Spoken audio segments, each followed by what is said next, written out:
আসসালামু আলাইকুম রহমতুল্লাহি আবরকাত। কেমন আছেন বন্ধুরা? আজকে আমরা জানতে চলেছি হজরত আলী রাদিয়াল্লাহু তাআলা আনহুর জীবনে। বিসমিল্লাহির রহমানির রহিম। প্রিয় দর্শক, আজ আমরা জানব মহান সাহাবী নবী করিম সাল্লাল্লাহু আলাইহি ওয়াসাল্লাম এর চাচাতো ভাই ও জামাতা হজরত আলী রাদিয়াল্লাহু তাআলা আনহুর সম্পর্কে। তিনি একমাত্র ব্যক্তি যিনি মক্কায় কাবা শরীফের ভিতরে জন্মগ্রহণ করেন। মাত্র 10 বছর বয়সে ইসলাম গ্রহণ করেন, যা তাকে প্রথম বালক মুসলমান হিসাবে ইতিহাসের অমর করে রেখেছে। নবী করিম সাল্লাল্লাহু আলাইহি ওয়াসাল্লাম নিজ হাতে তাকে লালন পালন করেন এবং শৈশব থেকে ইসলামের আদর্শে গড়ে তোলেন। হিজরতের রাতে নবী করিম সাল্লাল্লাহু আলাইহি ওয়াসাল্লাম যখন মক্কা ত্যাগ করেন, তার প্রাণ রক্ষায় দায়িত্ব নবী করিম সাল্লাল্লাহু আলাইহি ওয়াসাল্লামের বিছানায় ঘুমিয়েছিলেন হজরত আলী রাদিয়াল্লাহু তাআলা আনহু। তিনি ছিলেন এক অকুতোভয় যোদ্ধা। বদরের যুদ্ধ থেকে শুরু করে সব বড় বড় যুদ্ধই অসীম সাহসের সাথে পরিচয় দেন। বদরের যুদ্ধের পরে নবী করিম সাল্লাল্লাহু আলাইহি ওয়াসাল্লাম তাকে উপহার দেন বিখ্যাত জুলফিকার তলোয়ার। যুদ্ধের পরে নবী করিম সাল্লাল্লাহু আলাইহি ওয়াসাল্লাম উপহার দেন বিখ্যাত জুলফিকার তলোয়ার, যা ইসলামের ইতিহাসে এক কিংবদন্তি অস্ত্র হিসাবে পরিচিত। সাহসের পাশাপাশি তিনি ছিলেন জ্ঞানের ভাণ্ডার, ন্যায় বিচারক ও প্রজ্ঞার প্রতীক। নবী করিম সাল্লাল্লাহু আলাইহি সাল্লামের ওফাতের পর তিনি ইসলামের চতুর্থ খলিফা হন। কিন্তু 40 হিজরি 11 রমজান এক বিশ্বাসঘাতকতার হাতে বিষাক্ত তলোয়ারের আঘাত আমাদের জন্য সাহস, জ্ঞান ও ন্যায়ের এক অনন্ত দৃষ্টান্ত হয়ে চিরঞ্জীব হয়ে আছেন।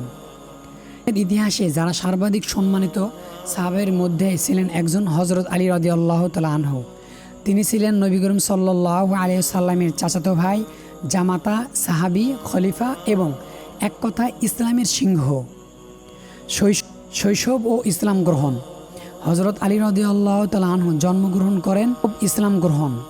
হজরত আলী রাদিয়াল্লাহু তাআলা আনহু জন্মগ্রহণ করেন কুরাইশ বংশে।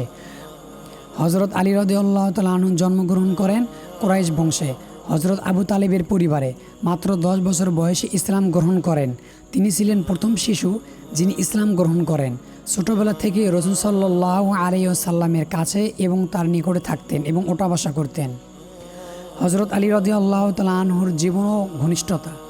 রাসূল সাল্লাল্লাহু আলাইহি ওয়াসাল্লাম হজরত আলী রাদিয়াল্লাহু তাআলা আনহুকে অত্যন্ত ভালোবাসতেন। তিনি তার মেয়ে ফাতিমা রাদিয়াল্লাহু তাআলা আনহার সঙ্গে হজরত আলী রাদিয়াল্লাহু তাআলা আনহুর বিবাহ দেন। তাদের সন্তান হিসেবে ছিলেন হজরত হাসান রাদিয়াল্লাহু তাআলা আনহু এবং হজরত হুসাইন রাদিয়াল্লাহু তাআলা আনহু, যারা আহলে বাইতের অন্যতম। যুদ্ধের হজরত আলী রাদিয়াল্লাহু তাআলা ইসলামের প্রতিটি বড় যুদ্ধে অংশগ্রহণ করেন। বদর, উহুদ, খন্দক, খয়বর, সবখানেই তার সাহসিকতার ছিল অতুলনীয়। খন্দকের যুদ্ধ মারহাম নামের এক ভয়ঙ্কর যোদ্ধাকে পরাজিত করেন। খয়বরের যুদ্ধ ছিল তার বীরত্বর শ্রেষ্ঠত্ব যুদ্ধ। রাসূল সাল্লাল্লাহু আলাইহি ওয়াসাল্লাম খয়বরের যুদ্ধের দিন বলেছিলেন, আমি কাল সেই ব্যক্তির হাতে পতাকা দিব যিনি আল্লাহর রসুলকে ভালোবাসেন এবং আল্লাহ ও রসুল তাকে ভালোবাসেন, তিনি বিজয়ী হয়ে ফিরবেন। এরপরে সাহাবীগণ সারা রাত ভাবলেন কে হতে পারে সেই সৌভাগ্য। পরদিন রাসূল সাল্লাল্লাহু আলাইহি ওয়াসাল্লাম বললেন, আলী কোথায়? তাকে ডাকা হলো। তখন তার চোখে ছিল সমস্যা। রাসূল সাল্লাল্লাহু আলাইহি ওয়াসাল্লাম চোখে থুতু দিয়ে দোয়া করলেন, সঙ্গে সঙ্গে আরোগ্য লাভ করল। এরপরে একাই খয়বরের শক্তিশালী দুর্গের দরজা উপড়ে ফেললেন এবং যুদ্ধে জিতে গেলেন। এই ছিল হজরত আলী রাদিয়াল্লাহু তাআলা আনহুর বীরত্ব ও আল্লাহ তাআলার সাহায্য, এক মহান নির্দেশনা। আল্লাহ তাআলা আমাদের সকলকে হজরত আলী রাদিয়াল্লাহু তাআলা আনহুর থেকে শিক্ষা গ্রহণ করা তৌফিক দান করুক। আসসালামু আলাইকুম ওয়া রাহমাতুল্লাহ। পরবর্তী ভিডিও দেখার জন্য আমন্ত্রণ রইল।